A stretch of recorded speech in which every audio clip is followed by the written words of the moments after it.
Então vamos à pergunta que não quer calar. De quem é a culpa? E sim, não há motivos para poder comemorar, mas tem muitas coisas para você entender. Isso vai fazer toda a diferença. E diferentemente do outro lado, eu não preciso inventar para poder te explicar quem é o culpado disso. Basta eu ler a carta do Trump. E começa citando Jair Bolsonaro e diz: conheci e lidei com o ex-presidente Jair Bolsonaro e o respeitei profundamente, assim como a maioria dos outros líderes de países. A forma como o Brasil tem tratado o ex-presidente Bolsonaro, um líder atualmente respeitado em todo o mundo, durante seu mandato, inclusive pelos seus Estados Unidos, é uma vergonha internacional. Esse julgamento não deveria estar acontecendo. Trata-se de um caça às bruxas que deve acabar imediatamente. Ou seja, o Trump deixou bem claro no primeiro parágrafo da carta que a culpa não é do Bolsonaro, a culpa é de quem está perseguindo o Bolsonaro. E piora, em parte devido aos ataques insidiosos do Brasil contra as eleições livres e os direitos fundamentais da liberdade de expressão dos americanos, como foi ilustrado recentemente pelo STF, que emitiu centenas de ordens secretas e ilegais de censura às plataformas de mídia social dos Estados Unidos. Lembra disso aí. E para poder refrescar aí a sua memória, o assessor do Trump ele foi detido pelo Moraes aqui em Brasília em 2021. O Alexandre de Moraes também derrubou o X, o Twitter, aqui do Brasil. E também derrubou a Rumble, que é uma rede social que tem ligações muito próximas com a Truth Social, que também é uma plataforma criada pelo Donald Trump. Dito isso, não sou eu, Bolsonaro, a direita que está falando. É a carta do Trump. Ela continua. A partir de 1º de agosto de 2025, cobraremos uma tarifa de 50% sobre qualquer produto brasileiro enviado aos Estados Unidos. Ou seja, devido à perseguição, nós vamos cobrar essa taxa. Mesmo depois de uma carta tão clara e transparente, a esquerda quer dizer que o culpado não é o presidente da República, mas o Bolsonaro, que nem presidente é. Será mesmo?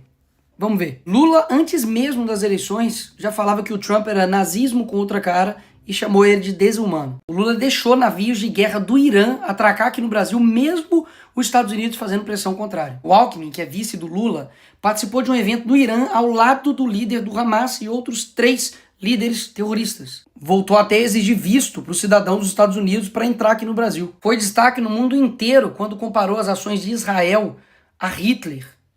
Ou seja, atacando o principal aliado dos Estados Unidos na guerra entre Israel e Irã. E aí o que o Lula esperava? De que essa conta nunca ia chegar? Ela chegou e muito cara. Mas ela tem um motivo, como vocês viram. Não foi do nada. Mas existe uma forma de resolver isso. No fim da carta do Trump ele fala: essas tarifas podem ser modificadas para cima ou para baixo, dependendo da nossa relação com o seu país. A solução está na mão do governo. Basta ter um mínimo de relação diplomática com uma nação importante, que é o caso dos Estados Unidos, parar de perseguir seus opositores aqui no Brasil, dar uma maquetada no STF para ele ficar no canto dele, que as coisas vão ser resolvidas. Caso contrário, Lula, você vai ferrar todo mundo. Ou vocês acham que isso daqui é fazer diplomacia? Eu não tenho medo de você, inclusive. Boa! Fuck you, Elon Musk. Vou usar o termo vira-latas depois de jornalistas perguntar sobre Lula e Trump. Trump disse que vai anunciar a tarifa contra o Brasil. Ah, e é bom lembrar que até esse momento aqui, a tarifa estava em 10%. Calma aí que nós não chegamos nem na melhor parte do vídeo. Vai por mim. A resposta do Lula para tudo isso foi essa. Se ele vai cobrar 50 de nós vamos cobrar 50 dele. E o que isso vai resultar?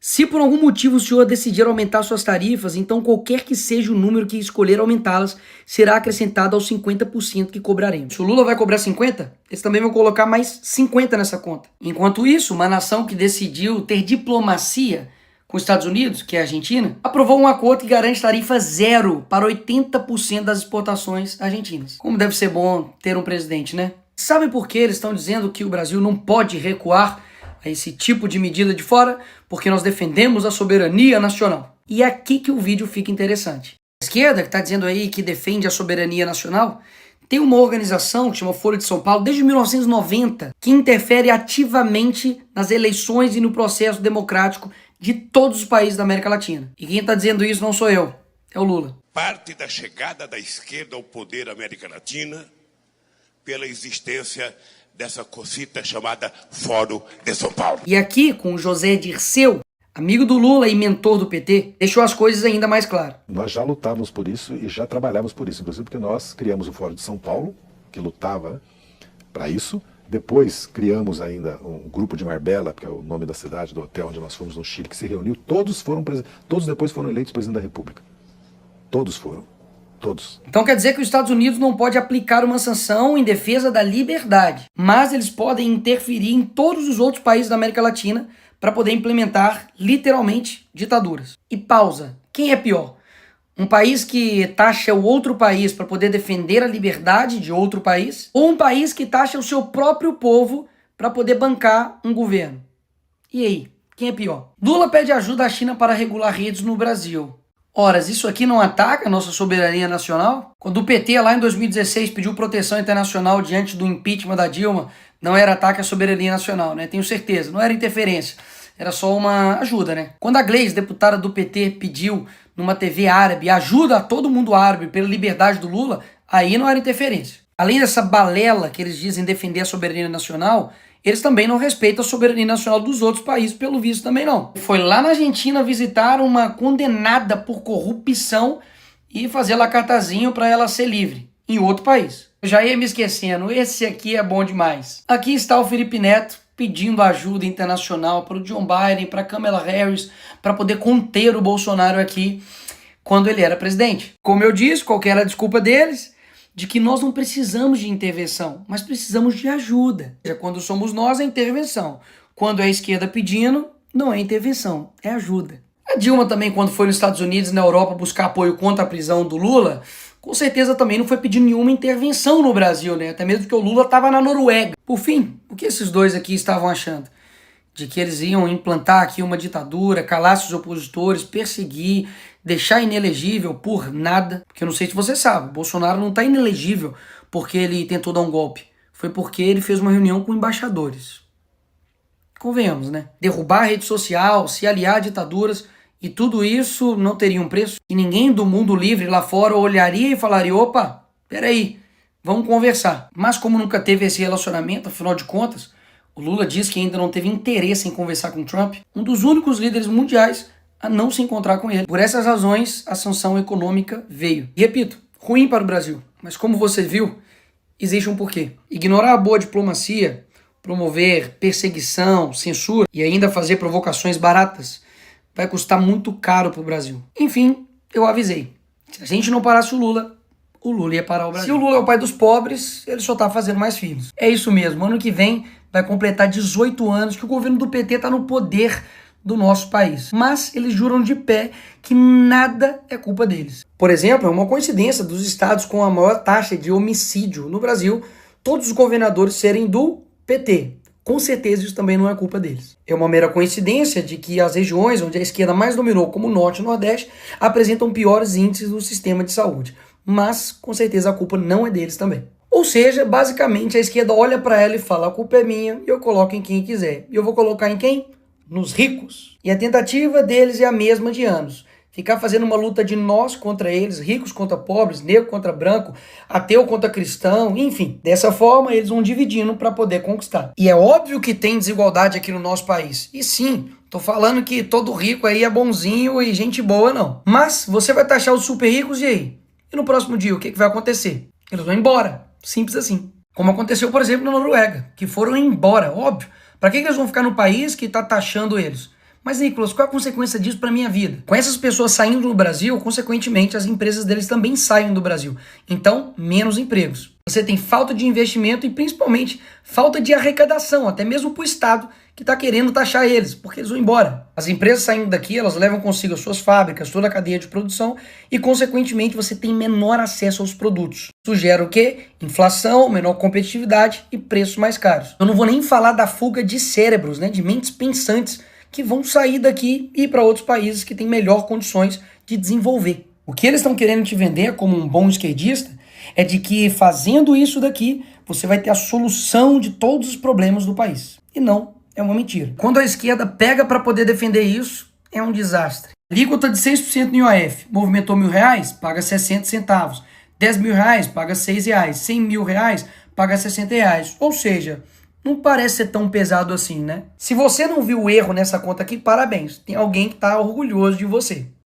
Porque quem movimenta R$1.000 e tem 6% no IOF não paga 60 centavos, paga R$60. Para quem movimenta 10 mil reais, paga 600 reais. O aumento do IOF é para poder ferrar só quem está em cobertura de apartamento? Não. Quem movimenta 1.000 reais, pagar 60 reais, sabe que 60 reais no mês faz muita diferença. Então esse é papo pra boi dormir, você já entendeu, mas eu vou continuar te explicando. Até mesmo porque se eles vão taxar os super ricos, eles deveriam taxar essa daqui, né? Essa daqui, sem ter cargo nenhum, custa aí aos cofres públicos, o seu dinheiro, 2 milhões de reais por ano, só para ela ter um gabinete. Eu não tô nem falando das viagens, né? Que só pro Japão o Lula levou a Janja, mas 220 pessoas, custando aí 4,5 milhões do seu dinheiro. Será que eles estão lutando para poder taxar a Janja, que tá com uma bolsinha aqui de 21.800 reais? Será que esse pessoal todo aqui, que recebem super salários e super mordomias do governo do Lula, que são os seus ministros, eles estão preocupados em taxar os super ricos porque eles estão preocupados com os pobres? Será mesmo? Até mesmo porque eles se dizem de esquerda contra os super ricos, mas tem super ricos no governo. Patrimônio de ministro de Lula cresce 30 vezes e passa de 79 milhões. Lula, poxa, declarou 7,4 milhões de reais. Qual o eleitor dele, dos locais mais pobres que ele foi e fez promessas de campanha, que tem um patrimônio desse daqui? Me conta. Ele que antes de falar para você não comprar produtos caros, estava usando uma gravata de 1.680 reais da Louis Vuitton. E cai tão por terra esse papo de nós contra eles e nós estamos defendendo você, pobre, que a Janja faz compras em shopping da elite do Leblon. Ou seja, ela não está lutando por você e nem contra os ricos. Ela ama o luxo. Ela só tem inveja de quem tem mais do que ela e ela só usa isso, obviamente, juntamente com o Lula, para poder ganhar voto de gente desinformada. Mas Nicolas, a pessoa gasta o dinheiro dela do jeito que quiser, o salário dela do jeito que quiser. Sim, eu concordo. Quem não concorda com isso são eles. De que quando você tem, por exemplo, um empresário que tira uma foto com sua família e mostra ali uma bolsa de marca de 14 mil reais que sua filha tá usando, daí vem a esquerda e diz o quê? Que só dá pra solucionar isso aqui na guilhotina. E não sei se você sabia, mas segredo, tá? Não conta pra ninguém não. Esse professor aqui da Federal que sugeriu isso, já foi secretário no governo Lula. Poxa, coincidência também da vida. Quando é uma deputada de esquerda que luta contra os super ricos, usa uma bolsa de 24 mil reais, aí tudo bem. Vamos lá lutar contra os super ricos com uma bolsa de super rico. Mas vamos deixar o jogo um pouquinho mais interessante. Empreiteiras e bancos foram maiores doadores de Lula.